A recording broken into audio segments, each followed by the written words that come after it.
बिस्मिल्लाहिर्रहमानिर्रहीम। अस्सलाम वालेकुम। आज हम पढ़ेंगे Newton second law of motion. सबसे पहले न्यूटन ने हमें बताया था कि अगर कोई बॉडी रेस्ट में हो, उस पर नेट फोर्स एक्ट करे तो उसमें एक्सेलरेशन प्रोड्यूस होता है। फिर उसने बताया था कि वो एक्सेलरेशन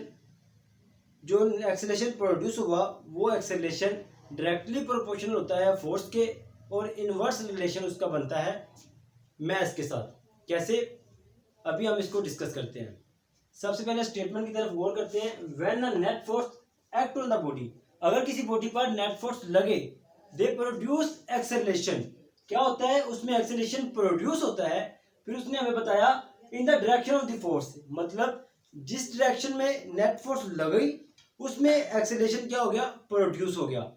फिर उसने हमें बताया द मैग्नीट्यूड ऑफ एक्सेलरेशन, जो एक्सेलरेशन की मैग्नीट्यूड है डायरेक्टली प्रोपोर्शनल टू फोर्स, यानी कि फोर्स के डायरेक्ट रिलेशन में है, और inversely relation to mass, mass के इनवर्स रिलेशन में है।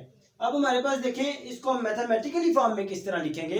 अगर हम लिखना चाहें तो इसको इस तरह लिखेंगे, acceleration directly proportional to force के। बिल्कुल स्टेटमेंट पे हम लेके जा रहे हैं। क्या किया हमने, डायरेक्टली प्रोपोर्शनल स्टेटमेंट, इसको 1 का नाम दे दिया। दूसरी चीज हमने क्या इसमें पढ़ी, दूसरी चीज हमने इसमें ये पढ़ी, एक्सेलरेशन इनवर्स रिलेशन में है मैस के। अब मैंने एक्सेलरेशन को इनवर्स रिलेशन में लिख दिया मैस के, ठीक हो गया। अब मेरे पास ये इक्वेशन आप हमने 2 का नेम दे दिया। अब हम इन दोनों को कंपेयर करना चाह रहे हैं। कंपेयर क्यों करना चाह रहे हैं, क्योंकि हमें एक साइड दोनों की सेम नजर आ रही है। अगर एक साइड सेम नजर आ रही है तो हम इसको एक दफा लिखना चाहेंगे। अब मैंने क्या किया, इन दोनों को कंपेयर, हम इसको लिख लेंगे comparing equation 1 and 2। Compare equation 1 and equation 2। क्या हमने किया, इक्वेशन 1 और इक्वेशन 2 को कंपेयर कर लिया। अब मैं जब इनको कंपेयर करता हूं तो एक्सेलरेशन एक दफा आ जाएगा, फोर्स ओवर मैस। मैंने सिंपल इसे कंपेयर कर लिया। अब हम क्या करेंगे, मैस हमें डिवाइड में नजर आ रहा है। अगर मैं दूसरी साइड पे लेके जाना चाहूं तो मैं कैसे लिखूंगा, force directly proportional to mass, और साथ में एक्सेलरेशन आ जाएगा। अब एक चीज आपको मैथ और फिजिक्स में लाजमी तौर पे हमेशा के लिए याद रख लेनी है, जब भी प्रोपोर्शनलिटी का सिंबल खत्म करते हैं तो हमारे पास कोई ना कोई कांस्टेंट आता है। जब मैं इसे खत्म करूंगा तो मैं क्या करूंगा, इसकी जगह पे एक कांस्टेंट लेके आऊंगा। वो देखिए कांस्टेंट क्या होता है, F इज इक्वल टू के, मैंने लिख दिया कांस्टेंट मल्टीप्लाई MA। अब मैंने के क्यों लिखा, क्वेश्चन ये पैदा होता है यहाँ पे।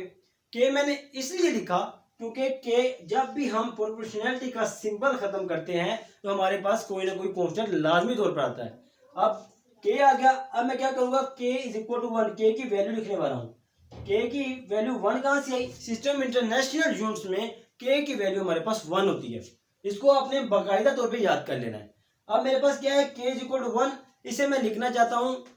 जब मैं इस इक्वेशन में पुट करता हूं, ये वाली इक्वेशन नंबर 3 का नाम दे सकते हैं आप इसे। जब मैं इस इक्वेशन में पुट करता हूं तो क्या आता है, F is equal to MA। मैंने MA क्यों लिख दिया, क्योंकि के की जगह पे 1 लिखते हैं। 1 को जिस मर्जी के साथ मल्टीप्लाई कर दें वो अपनी शेप को चेंज नहीं करता। अगर मैं 1 को 1000 के साथ भी मल्टीप्लाई कर देता हूं तो 1000 ही रहेगा, यानी कि अपनी शेप चेंज नहीं करेगा। कोई भी चीज 1 के साथ मल्टीप्लाई कर दें वो अपनी शेप चेंज नहीं करती। यहां तक हमारा हो गया। इसे क्या कहेंगे, Newton second law of motion. दोबारा एक चीज सुन लीजिए, when a net force act on a body they produce acceleration. फिर उसने बताया the magnitude of acceleration is directly proportional to force and inversely proportional to mass. जिसे मैंने मैथमेटिकली फॉर्म में लिख दिया, directly proportional to force, inversely proportional to mass. दोनों को कंपेयर किया। कंपेयर करने के बाद फोर्स को मैंने एक साइड पे ले गया और फिर मैंने के की वैल्यू लिख दी। यहां तक समझ आ गया। अब मैं इसको समझाना चाहूंगा कि फोर्स और मैस का हमने इनवर्स रिलेशन और डायरेक्ट रिलेशन किस तरह बना रहे हैं। मेरे पास कोई भी, आप फर्ज कर लें कि आपके पास दो सेम मैस के 5 kg, इसे भी 5 kg का नाम दे लें, इसे भी 5 kg का नाम दे लें। आपके पास दो सेम मैस वाली बॉडीज है। एक पे आपने फोर्स लगा देनी है 5 न्यूटन, दूसरी पे लगा दें 10 न्यूटन। जो 10 न्यूटन वाली होगी उसमें ज्यादा एक्सेलरेशन प्रोड्यूस होगा। ऐसा क्यों है, बॉडीज का मैस सेम है, मैस में चेंजिंग नहीं है। पहले वाले केस में मैस में चेंजिंग नहीं है, किसमें चेंजिंग है, चेंजिंग है हमारे पास फोर्स में एक पर 5 न्यूटन लगा रहे हैं, दूसरी पर 10 न्यूटन हम लगा रहे हैं। अब क्या करेंगे, जब इन पर 5 न्यूटन दूसरी पर 10 न्यूटन लगाई, दूसरी वाली में एक्सेलरेशन ज्यादा प्रोड्यूस हो गया।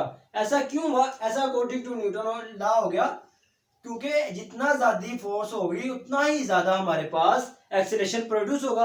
अब सेकंड वाला केस आ जाए हमारे पास, फोर्स आपने सेम रख लेनी। सेकंड केस में 5 न्यूटन यहाँ पे, 5 ही न्यूटन यहाँ पे रख लें। यहाँ पे क्या करें, मैस को 5 केजी कर दें, यहाँ पे मैस को 10 केजी कर दें। अब इसमें क्या होगा, जिसका मैस कम है उसमें ज्यादा एक्सेलरेशन